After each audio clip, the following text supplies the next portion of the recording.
Okay, just a few days after we made a video complaining about a lot of issues going on with 11.0.5, Blizzard came out swinging, and they fixed up and changed a lot of things, but man, oh man, did they do something I thought they would never, ever do, and it's probably one of the most shocking and shameless things I've ever seen a company do ever to make money. You gotta wait till the end of the video. We're gonna talk about it. My name's Sky from the Comeback Kids. Let's jump right into it. By the way, don't forget to check out our second channel. We just posted a crazy video about Dragon Age Veilguard situation. I promise you guys won't be disappointed. You're gonna love it. We're trying to hit 1,000 subscribers. Go show some love. Okay, so everybody knows that in 11.0.5, acquiring bronze was, to put it roughly, it was a big pain in the ass. It wasn't fun. You had to do every single quest, every single event, every single weekly to just acquire your bronze, and it was awful, man. It wasn't fun. Doing things like the Chromie event, the weekly Dornagal quest, Awakening the Machine, none of it was fun, so no one wanted to participate. No one wanted to complete all of it. And just the other day, we were advocating and begging and praying to Blizzard that they would do something to make a change so that people would have more opportunities to acquire bronze in the way that they would like. Well, believe it or not, within less than a week, we got some massive, massive changes to how you acquire bronze tokens.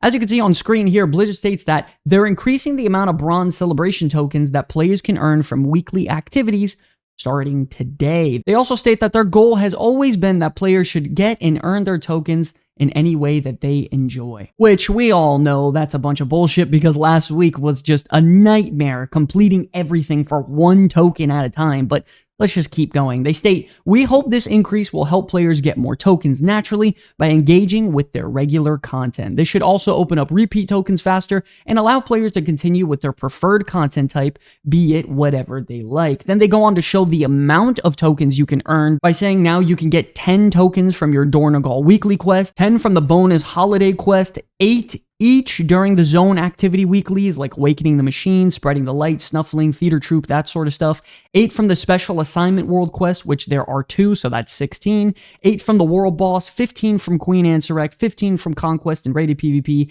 and 8 from Honor, War Mode, and Brawl weeklies. Ladies and gentlemen, if you add all of this together, you get a whopping 123 bronze. Roughly, according to the list, by the way, an absolutely massive change that completely revises the way we handle the event and how many coins we're able to acquire, which will then allow us, of course, to get more rewards and tier sets much easier than ever before. Not only that, by the way, if you didn't remember, this should push you past the 100 token achievement mark, so we can now get bronze coins even easier on top of it. So this week, we are going to get massive, massive bronze coin opportunities, which is a very, very big W from Blizzard. More coins, more rewards, a lot easier, more fun for everybody. Last week was an absolute nightmare dealing with all this. I'm so happy they got this in a nice, concise, simple format that's easy for us to understand.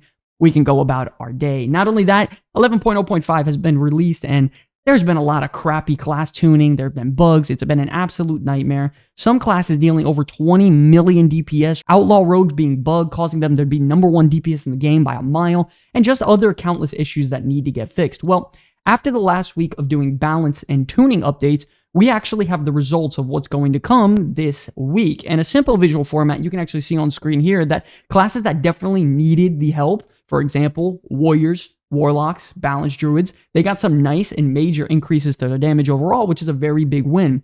Then some classes that were honestly quite, we can all admit, broken. They got some much needed adjustments, like Elemental and Enhancement Shaman, Beast Mastery Hunter, as well as Assassination Rogue. I'm going to be honest, I think overall these are fantastic changes. I still think, personally, Affliction and Demonology could use some buffs to single target, because they are absolute hot dog water right now in a raiding environment, and I don't think a measly 3 to 5% really going to do anything. But this is where we're at, so I guess we'll take what we can get and see how it works out today. By the way, these estimates are from the class writers of each of these guides that play these classes like really hardcore. So these aren't just some willy-nilly numbers just thrown out there. These are from dedicated class guide creators with rough estimates about how these classes will be changed with some parses, logs, and stuff like that. So you all got to let me know what you think about it in the comment section below. Additionally, we all know that it isn't a surprise that a lot of people aren't too happy with Mythic Plus right now, and the difficulty scaling is drastically too hard for casuals. The affixes are overtuned, and some of them are a major pain. Still, nobody likes Tyrannical, and the timer attached to Mythic Plus, people are sick and tired of and are desperately crying out for Blizzard to redesign it. Nobody likes going 100 miles an hour. The whole meta of just pushing as fast as you can or you're not going to make the time is just something a lot of players are tired of, including myself. It incentivizes like super speed, metatoxic gameplay rather than clearing a dungeon properly, learning the mechanics, teaching new people, whatever it may be, and somewhat enjoying your experience without being so stressed for like 30, 45 minutes at a time. Well, I guess Blizzard's starting to take notice of things like this because they just officially stated that with the scheduled weekly maintenance, they're going to update the Challenger's Peril affix, which, if you didn't know, that's where you lose 15 seconds whenever you die.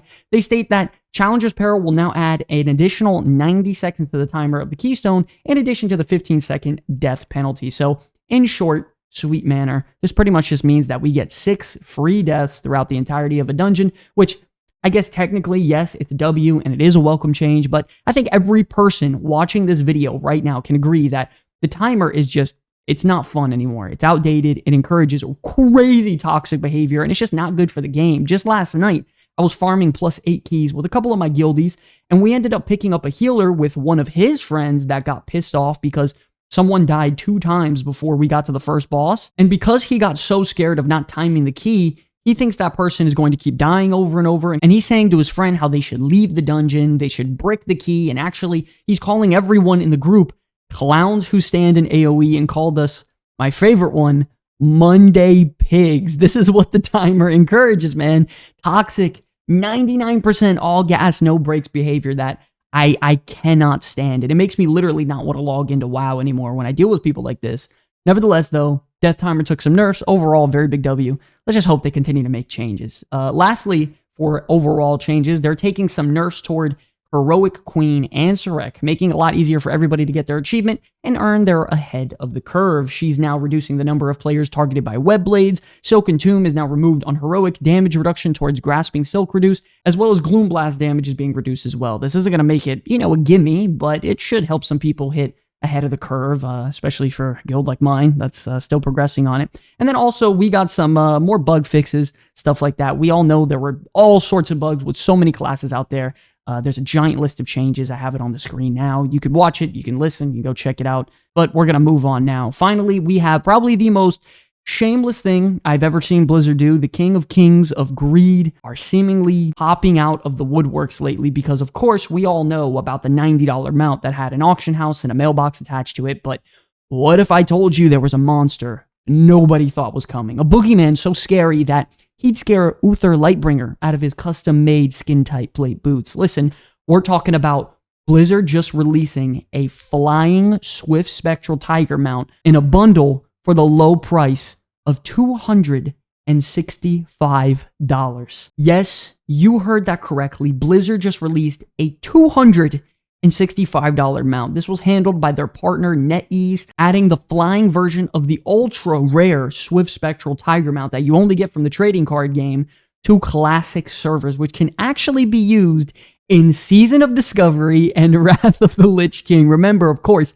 this is only for Chinese-specific servers, and the Flying Tiger was only one of the several promotions revealed last week during a press conference with NetEase over in China, and it highlighted the upcoming releases of the Classic Era, Classic Hardcore realms, which I'm sure all of you saw the leaks for. They also just announced a Xalatath navigational voiceover, pretty much like Google Maps over there in China, which I'm not gonna lie, that's pretty damn cool, but nevertheless, $265 mount is the most shameless, greedy, and corporate slew of dog crap I've ever heard in my life. I don't know who they got working over there at Blizzard right now, deciding how they're making their microtransactions, but they're out there cooking like a mother effer, man. Believe it or not, it's actually getting to the point where players over in China, where, heavy microtransactions are very warranted, it's a very normal thing over there, they're getting pissed off because they all know NetEase is notorious for being microtransaction dog, and they cultivate such a nasty reputation for ruining like mobile games and a bunch of games over there, and they're overdoing it by a mile. Honestly, I'm not gonna lie, Blizzard has been putting out a bunch of heat lately, man. They've been putting out the World of Warcraft, War Within expansion, the World Soul Saga was announced, Season of Discovery was a good hit, it was a success. Overall, they're winning, but this microtransaction greed, as of the last just couple of weeks, is something I've never seen before. It is bad. It's like Diablo Immortal bad. This is crazy. $90 mount, $265 mount. I don't even know what to say. I'm shocked. I'm blown away. And by the way, just because it's only in China doesn't mean we're too far away from them, okay? Like, America's great, or, Canada or Europe is the best, whatever. We just put out a $90 mount. And people are justifying that, no problem. $90 for a mount. This is insane, and everyone's buying it. Blizzard is making millions upon millions of dollars right now, laughing to the bank. We're all the idiots still playing this freaking 20-year-old game. But all right, man, that's going to wrap up today's video. A lot of good stuff, but boy, oh boy, a lot of bad. A lot of bad. I'm honestly starting to get a little bit of a weird feeling about playing World of Warcraft at the moment, and I'm hoping they change their ways. Let me know what you all think about it in the comment section below. By the way, don't forget to check out our second channel. We just posted a crazy video about Dragon Age Veilguard situation. I promise you guys won't be disappointed. You're gonna love it. We're trying to hit 1,000 subscribers. Go show some love. God bless all of you. Happy reset day. Till the very end, my name's Sky from the Comeback Kids. I'll see you in the next one. Peace. Hey, hope you enjoyed the video. Listen, if you guys enjoyed the content, we have a ton of other videos to help you get through the war within, like these two right here. And since you're already here, do us a favor and hit that subscribe button to join the Comeback Kids family today, because every subscriber matters. Thank you all so much for enjoying the video. I'll see you in the next one.